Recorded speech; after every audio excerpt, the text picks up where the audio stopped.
Yes, and we are live. Let's double check everything is working order. Okay, perfect. So let me do a brief introduction.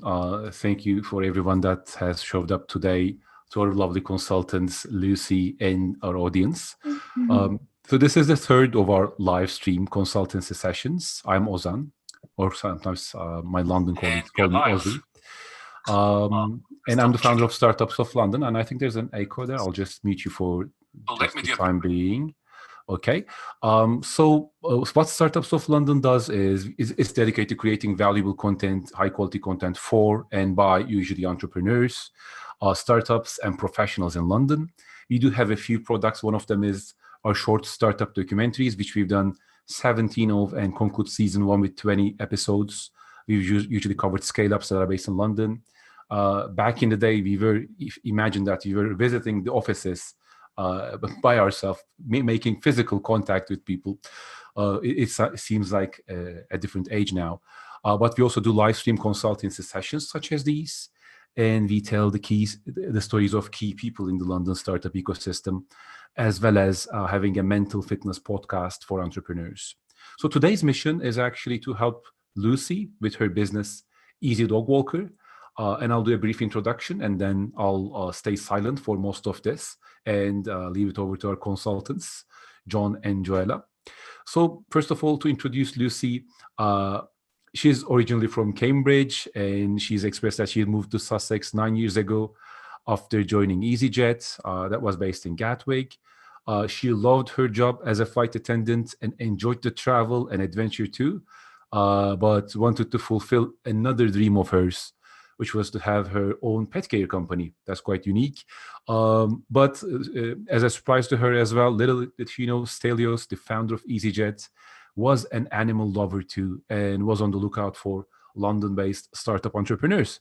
So good news for Lucy, and that's, I think, the inception of EasyDogWalker, and she'll tell about it in more detail in the coming minutes.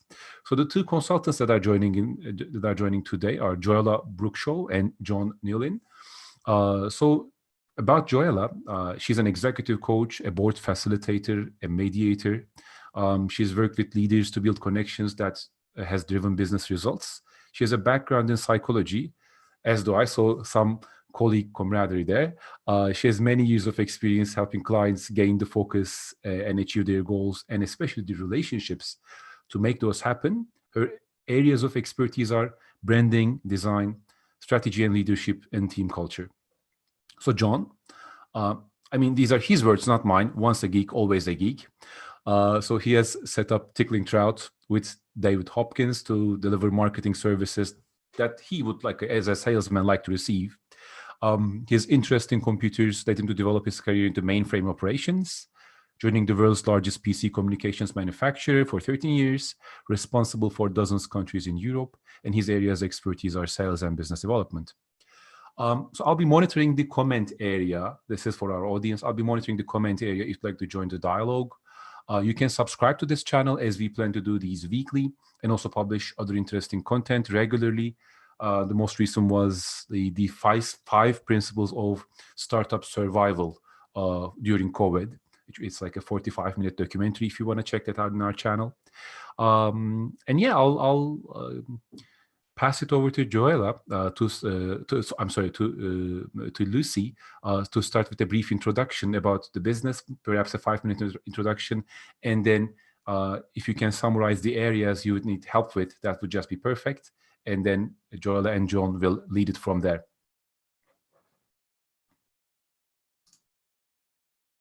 Over to you. Hey, hi. Well, hi, guys, and thank you very much for that great introduction. I feel like I have everything else to say now. No, it was great, thank you. And thanks for having me. So firstly, John Fuggles, I've been working with him recently of Mission 23, and he introduced me to Startups of London.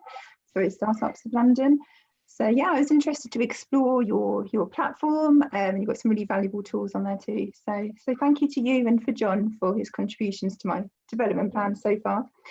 So yeah, as you said, I was a flight attendant for 7 years working for EasyJet, which I really, really enjoyed. animals have always been a passion and a love of mine, so I wanted to sort of set something up. It was more of a hobby in the beginning, but just to sort of get outdoors, have some company, keep me fit. You know, the fact that there was an income from that was also a bonus. But I could see the pet industry was huge and it was a growing market. I mean, 50% of the nation have pet owners, with 26% of those having a dog. So I could see there was a huge demand, and even just after sort of a few months of trading, I could see I needed some more staff. I could really sort of develop this quite quickly. So due to fate, and you know, possibly coincidence, possibly fate, I was in the right place at the right time when I met Celia on board flight that I was operating. So I just got to know him and asked for his advice for someone like myself, just sort of starting and how you sort of go to take that leap, I guess. So he gave me some really valuable information that day. And funny enough, he was running the Entrepreneur Startup Award as well, the Easy brand. So I went on to win that award in 2017. And yeah, since then I've just been busy working on franchising plans and sort of like looking at the app development as well. So I've got lots of questions for you guys today. I guess mainly from sort of like a marketing perspective, and also I've been thinking a lot of my business comes down to sort of like chicken and egg sort of scenario. So I'd like really like the app for my business, but it's just a case of when I believe I will sort of be ready and there's a need for the app. But the technology is one of our USPs. So it's like, do I get started with that now to expand? Or do I go to franchising first and the app comes later? So I'd just be interested to hear your thoughts on sort of marketing strategies, how you go to launch a new area and the franchise model. And yeah, any input you could give me onto the sort of app development as well. Joella, did you want to go first or? No, I think you're the one here, John. Okay, all right. On the marketing, there's an approach that I try and tell our customers to do and it's called the 3 M's. And it's the order in which you should do the marketing, which is the important piece.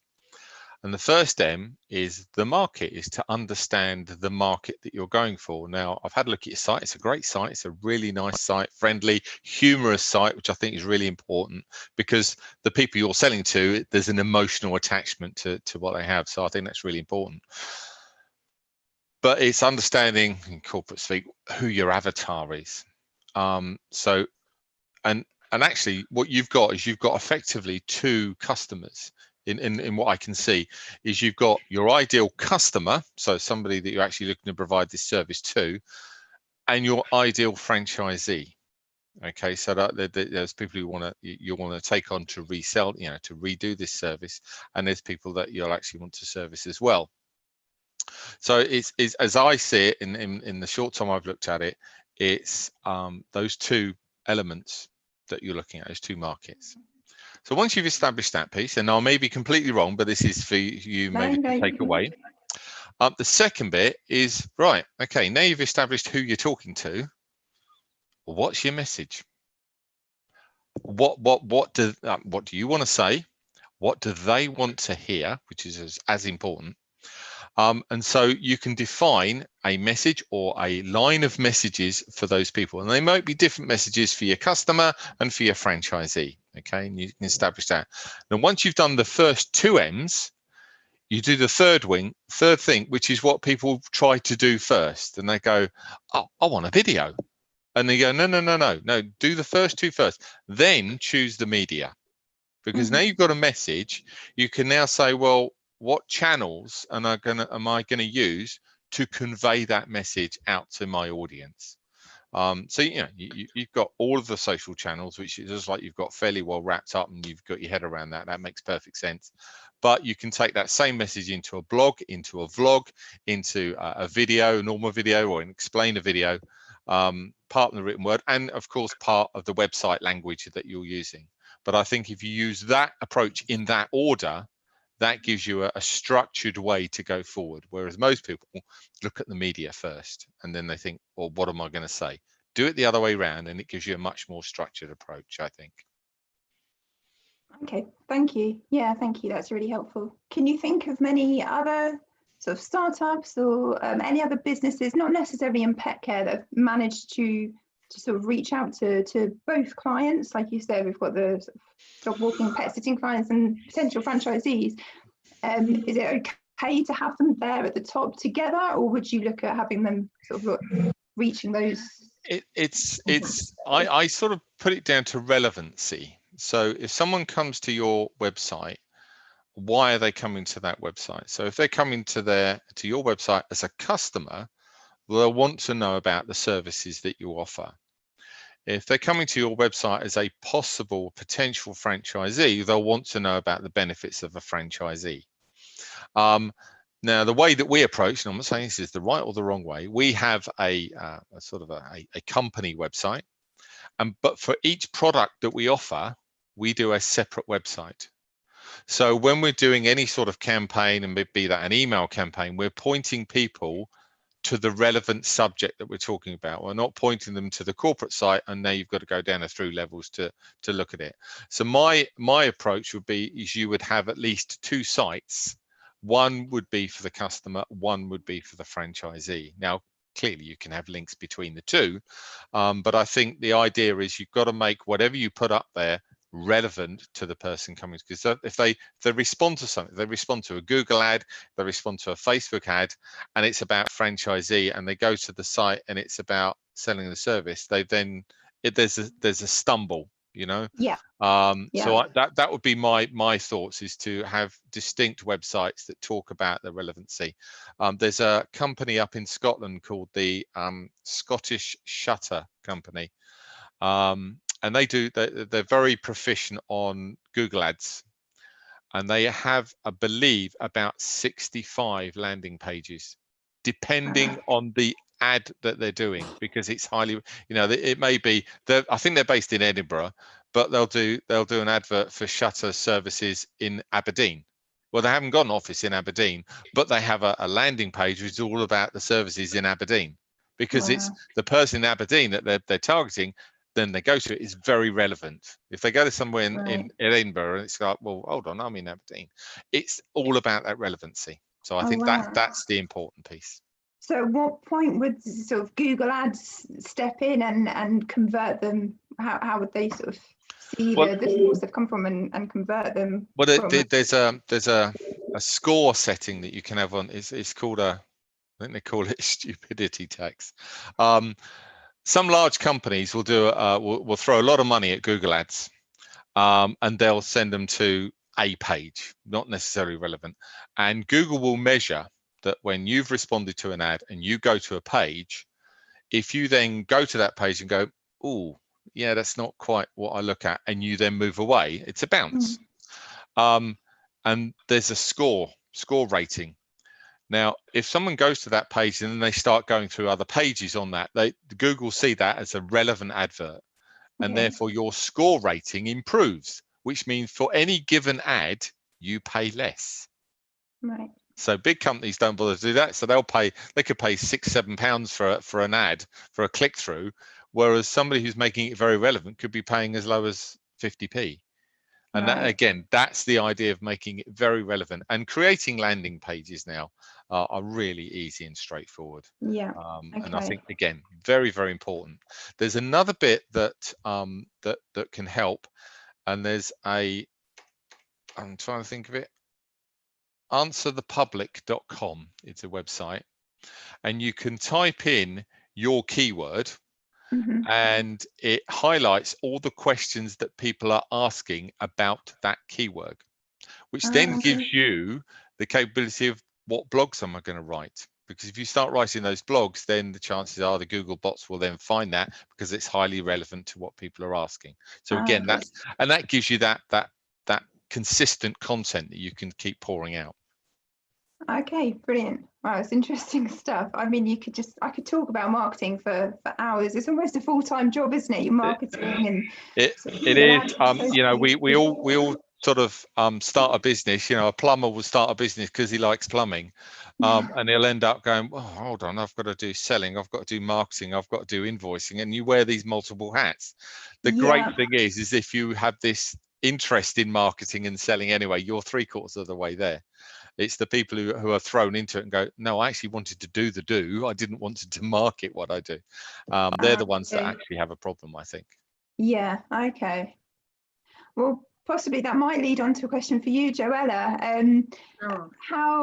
So two things. But first of all, how do I get this sort of small business and startup into the big dream and ambition? I've got the vision, and I've got the goal. It's like, how do I take those steps to get there, away from those distractions that John was just speaking about? You know, you get caught up in accounting and then client consultations and staff and recruitment. But how do I sort of keep the goal there and keep driving and not be distracted by these sort of things that come up in everyday life? Well, I mean, actually, you know, rather like what John said, I think if you've got a vision and it excites you and inspires you, then you are halfway there. You know, and I guess what people often struggle with is where they're starting from and how they feel about themselves and how they're going to translate, look, this is me and I'm passionate, into actual results. And that's something that I do. I work with people a lot on. And for me, it all starts with really doing some work on who am I? And I have an approach called intuitive personal branding, where I use images to help individuals really connect with what they know to be true about themselves. And that's sort of like the juice that drives them. And when you really get in touch with that, and whenever we come up with a strap line about who someone is, and I know that we got it right because they just get really excited and start giggling, you know, and it's like, wow, that's the juice that's running that person. And the work that we do is about translating that sense of yourself into the steps that you'll need to take. And the way that I'll do that is we'll start in the future. We'll start with what excites you in the future. And then we'll work back. Okay. Yeah. Literally, makes sense. physically, to who you are and now. And as you work back, you realize what are the things that might get in your way. What are the sort of things you've been telling yourself that might stop you? And then we can work out, you know, what the thing was that shifted in you to make the next bit of your future inevitable. Okay, so like physical things, like operational things, and emotionally too, do you mean? Well, I think the point is that what we're talking about here is the things that stop you. Once you can resolve those, I found that it's very, very difficult to stop people actually doing what they want. You know, it's so often what we've told ourselves about it that stops us. Once, if I have a session with someone and they're clear about what they want and when they're going to do it, it's damn hard to stop them doing it. You know, if they go away and they've got that enthusiasm, which they've got in the session as a result of letting some stuff go, very hard to stop them. I've even tried sometimes saying, I want you to promise me not to do anything about this. And they come back very apologetic the next time and say, oh, I'm sorry. I did it. Yeah, I don't have an issue with you know, the determination and drive. And obviously, you know, I'm so passionate about this. I've been 10 years in this industry, but sort of 4 or 5 years in this specific business. So I don't have a problem with the passion and the determination. It's more the delivery. You know, how do I convince other people when I've got these sort of certain setbacks that I've experienced I'd like to overcome, because it is all about delivery, isn't it? And if I'm sort of sat there with you now, you and John having a cup of tea, like, you'd see my eyes would just light up as I'm talking about this, you know, my dreams and aspirations and how I'm going to get there. From chatting to friends about the experience and my journey so far, you know, it's been a really enjoyable experience. But there's a few more things I'd like to work on, because I think that's sort of holding me back, and I can feel this kind of frustration that I've got so much more to deliver. But yeah, so certainly lots to work on. Well, I think you'll find. Sorry, I interrupted you. Well, yeah, if I work on those, those areas that I can see I need some help with, then who knows where I'll end up, Yes, well, I think that your passion is, that's the thing you can always connect back to. Once you've got a handle on what informs your authenticity, when you then get into the sales conversation, actually all you're really doing is translating that juice into messages that will reverberate with a particular individual, because it's usually an individual you're talking to. Yeah. So it's about listening to what they really want and then just ticking the boxes for them in a way that makes sense to you. And if it makes sense to you and you're passionate, why wouldn't they be as excited about it as you? Yeah.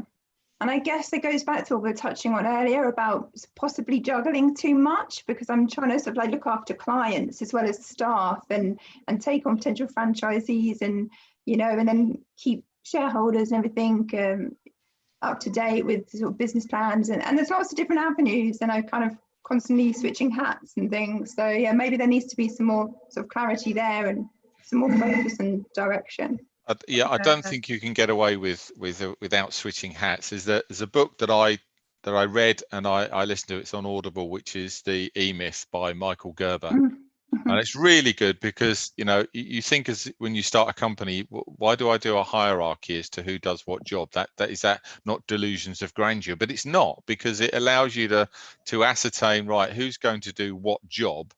And then as you grow, you've created a process for that job that you hand over to the person who does that job. So that makes perfect sense. But also, I think that you need to separate when you're working in your business and delivering what you're delivering and working on your business. Yeah. So I'm a morning person, only because when I get up and sit on the end of the bed, I've done nothing wrong. So hence I'm a morning person. So if I'm working on my business, I'll do it in the morning for about an hour. And I'll be working in little chunks to try and take my business forward. Then the day, and then I'm delivering and doing all the stuff I should do. But I actually diarise that in, and that's right. Okay, no phone calls, no emails, no nothing. I am working on my business. Now, for some people, it can be an evening, it could be a lunchtime. So whatever it works for you. And I think that's important. The other bit is where you were saying you were waiting for certain things to be right. You were talking about the app, what should I do? And I think a lot of that is about mindset. And so I've written a book on this where it's trying to understand who is in control of your business at any one point. Now, I know it's you, but which you? And that's the important point. And I've segregated it into three. We've got the human bit here. And that we understand rules, we understand society, altruism, and we understand strategy. So you consciously use this part of your brain when you're doing that type of work. There's also another bit, and if you accept that we're descended from primates, there's a bit of your brain that's still a bit chimpy. And it's actually the limbic bit that gets the blood flow first. So when the hairs on the back of your neck goes, that's your chimp. Now, it's not good or bad, and sometimes it's useful because the human is unlikely to move forward until they've amassed all the facts. Once you've got all the facts, we'll make a considered judgment and we move forward. Now, the chimp, because it lives in the jungle, has to make a decision quite quickly. And sometimes in business, you won't have all the facts. Everything won't be in place. Not every T will be crossed and not every I will be dotted. But do you know what? We're going to move forward. We're going to do it. And a bit like, this here where we were talking about earlier, you throw yourself in and the next time, as we say, in 2 weeks, you'll be 2 weeks better at it. So that's the second bit. So the chimp side gives you that gut instinct is what you feel is going right. A certain degree of paranoia, not too much, but that gives you the hunger. And then the third part, which is really interesting because the subject matter that you're dealing with is you need to be a psychopath. And people who love animals, and my wife is the same, she'll place an animal above a human. Yeah. So if a dog was drowning and a human was drowning, she would jump in and save the dog. No question. That is a psychopathic trait, and it's really good to have that in a controlled way, because it allows you to be somewhat ruthless. Sometimes it is about you, and because if you think about the whole thing, this is about you. But at the same time, you can be charming to get what you want to get. So it's that blend of those three at any one point is really, really important. If you're all human, it's a hobby. If you're all chimp, you burn bridges. If you're all psychopaths, you're like Fred the Shred. And so having that balance, I think, is really, really important. So sometimes you may hesitate because you haven't got everything. Well, hand the reins to your chimp, because he'll just say, no, this is going to bring something in. This is what I'm working on now. This will bring something in now. That makes so much sense. I can really relate to that. And yeah, that makes total sense. Probably shouldn't put my hand up and admit to being a psychopath, but yeah. well, the other people, people think of psychopaths as well, they kill people. No, that's apparently people just with anger management problems. But a surgeon is a psychopath because he can separate himself from the person he's operating on and do the job. A nurse is the same thing. If you imagine, especially at the current thing, every time a nurse is with someone who passes, it would bring a normal person down, but a nurse can create a line. And that is a psychopathic trait. So it can be really good. Okay. Yeah, no, it makes total sense. It's probably why a lot of entrepreneurs take those crazy risks that, Yeah. And you probably know some boss that are psychopaths. Right. Okay. Yes. No, that's really interesting. You've touched on two of my favorite books as well, the E-Myth and the Chimp Paradox, I think. Yeah. Well, that's my book I wrote was inspired by the Chimp Paradox and the psychopath test. And I'm going to check that one out. Bring the two together. So. Yeah. Oh no, definitely. Thank you. Really interesting. Now the other thing is that where Joella was talking about the end game, and I think it's really good when you're building a business, you start with the end game. Where do you want to be? Yeah. Do you want to sell the business in 20 years' time, whatever? And we started talking about images, and I think what you've got on the website is fantastic, and I think you front it, and I think that's a great piece of it. The bit that I wished it was a strategy. It wasn't. We lucked into it. Is we came up with the name Tickling Trout for the company because we wanted something memorable. And I was already forming this cartoon of this trout with hands and legs. It's really weird at the time. And we gave it a name. He's called Tom, and he has his own personality. And what we found going forward is that if Dave and I at some point want to sell the business, it's not John and David, it's Tom the Trout that's fronting the business. And I think the fact that, when I look at your website and you're using a great use of cartoons, is that maybe you should consider using picking a dog and that being your lead character. And the reason I say this, there's been a number of companies that have done it. And I looked back this morning and BT had Busby. And Unigate had Humphrey the straw, and Tai Fu Tea had the chimps, and of course Disney have got Mickey Mouse. So it doesn't matter who's running the company, Mickey Mouse is at the front. And we did an explainer video for a charity in Texas, which would be absolutely close to your heart because they train dogs to save warriors. It's honestly, it's just an honor to be involved. They train these dogs to smell the chemical change that a guy has with PTSD or TBA, because you have a chemical change. They smell the difference and they nudge the person out of that sort of negative spiral. It's fantastic. Yeah. But he couldn't get that message across, and so David and I had our little creative moment, and we came up with Malibu, the American Bulldog, and it's the American Bulldog that talks. And the great thing is that means the dog can take the mick out of the humans because we're not very well developed. We can't smell very well, and all that sort of stuff. But it really worked, and he said it's transformed. And I think on your part is having a cartoon type personality, a dog that people would refer to. Of course, you've got merchandising on the back of that, but I think having that going forward would allow you to say, right, if at some point I want to sell this business, it doesn't have to be rebranded because the brand is already there. And it's almost doesn't matter who's behind running it. Does that make sense? Definitely. Yeah, no, definitely. And my brain is ticking off all these, exciting. It's a exciting name. You've got to think of a ideas. name. Yeah. Well, I've got my little mascot. There's a little French bulldog that we use as a little mascot. It's got a little orange bandana, so he'd be great. And it reminded me of a game we used to play as kids on the computer, where a little dog would follow your cursor around on the computer. Oh, screen. yeah. Simple. Something like that possibly could be good for a user experience to sort of convert them, or through the website. That's really cool. Follow Yeah. you around to show you right now you need to go and book, and yeah. So I didn't. Yeah.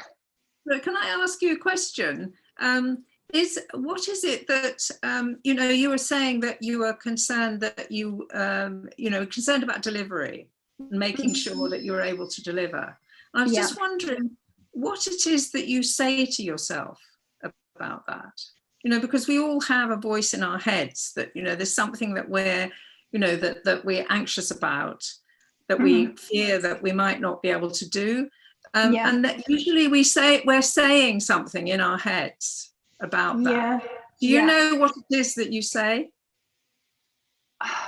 There's a lot of self-doubt. To do the sort of Well, it might be, you're too stupid to do that, or you can't meet deadlines, or we say we have a message to ourselves. Can you identify what that might be? I'm definitely going to give that some thought, and I think we could possibly have a very in-depth one-to-one on that subject. There's no specific thoughts. There's just a lot of sort of lack of confidence, maybe sort of self-doubt, and I'm sometimes my worst enemy, because I play that sort of trick with my just before this went live. Complete brain freeze, they just completely. I know, but you will be saying something in particular to yourself, and I think we can identify that and help you to spot it and transform it. Yeah, all I can say, it feels like, so that moment we sort of like went live today, and I had a chance to introduce myself and pitch my business. I lost the opportunity because something, and it felt like going back to my childhood, possibly like bullies at school saying things. I can almost hear that. So possibly that. I'm gonna give that some thought, because I'm sure there are. And when it comes to human mind, it's really, really interesting. I'm sure we could have a very interesting conversation about it. I agree. It is that thing, when you're about to do a presentation, I go back to my chimp and say, if you've done the chimp paradox, you'll understand it. The chimp thinks you're going to die because you're in this situation, and then you go, right, well, okay, what's the very worst that can happen? Well, okay, I might forget my lines. People might not like what I hear. Other than that, but it's good to have that chimp, because it does keep you sharp. If you come onto here too relaxed, you're going to trip up and make mistakes. So I think just have a little bit, I think is a really healthy thing. So I don't see any problem with it at all. And it makes it real. And if I didn't have any chimp, I wouldn't be here at all, because I think, oh no, I'm too nervous to do that. I'm not doing that, or it's not really me. So, I'm okay. Yeah, no, it's really interesting. I'm just thinking, before we run out of time, if there's anything else I was going to ask you about. And there's loads of questions, so I think I'm going to need some more time with both of you another day. No problems. But yeah, was there anything else from me that I've missed, or anything else you wanted to add? The one thing that Joella. Sorry, one point I want to make is that you mentioned that some of these things go back to childhood, and I think one of the things that really does help people is considering that small frightened child and thinking about ways of making her feel safe. All sorts of, it's like there's a toddler in the corner who wants to kick off, and we have to find, give them some Smarties. Sort of nurturing them and holding their hand. Absolutely. And if you relate that to the chimp, just sort of say, thank little you. reward. It's right to be nervous, but we're just going to do this now. That's true. I mean, one thing that David and I have worked with really well is that, from time to time, we'll have a disagreement on how we think something should go forward. And we say it out loud, and I say to him and say, well, I don't care what you think. And he'll say, well, I don't care what you think. And we understand what matters, because the only thing that matters is what the audience thinks. Oh, yeah. and you are not your company, and something that you think, well, I wouldn't buy that. I'm not. Well, you're not your company. Somebody might do it, and the way of going to market for a franchisee is going to be different and probably much longer than the way of going to market for a customer. But you've got to allow the market to tell you what works and measure it. That's the most important. Okay, thank you very much. Yeah, so I guess just to sort of like wrap things up and just put this out to both of you, with so many pet sitters, sort of dog walking and pet sitting companies, and a sort of a huge market out there, lots of competitors. I've got my USPs, but we've sort of touched on the chicken and egg and which should come first. Obviously, I'm not looking at franchising alone to expand my business, but how would you recommend that sort of stood out from all those other? Obviously, I've got the brand name, that's huge, but I can't be naive to sort of think that alone is going to get me there. So what would be your tips to sort of like the next steps, and what should be most important for me to get to that goal and just stand out from all the competition there? I think you need to base it on who you are and what is naturally your, it comes from how I do things, how I make my contribution, and then translate that into, really look at your customers and translate who you are into what it is, something that they can relate to. Put simply. Sure. Thank you.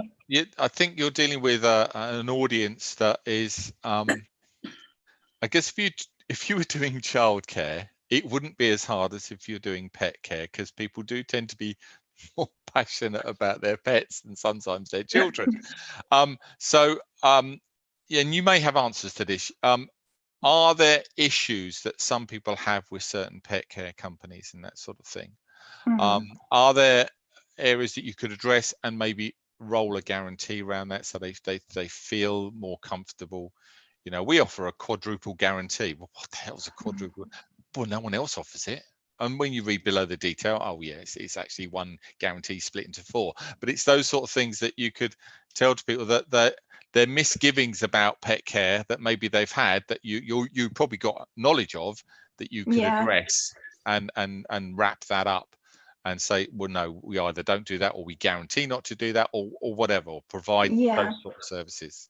Yeah, no, totally. I mean, there's a lot of one-man bands out there. There's a few franchises as well, but EasyDogWalker, we're the only one that there's no buy-in now, and it's really easy to set up and get started, and very low overheads. So we've set up a micro franchise operation. It's been approved by the BFA. Pam Gordon actually helped me from the franchising centre, helped me put those plans together.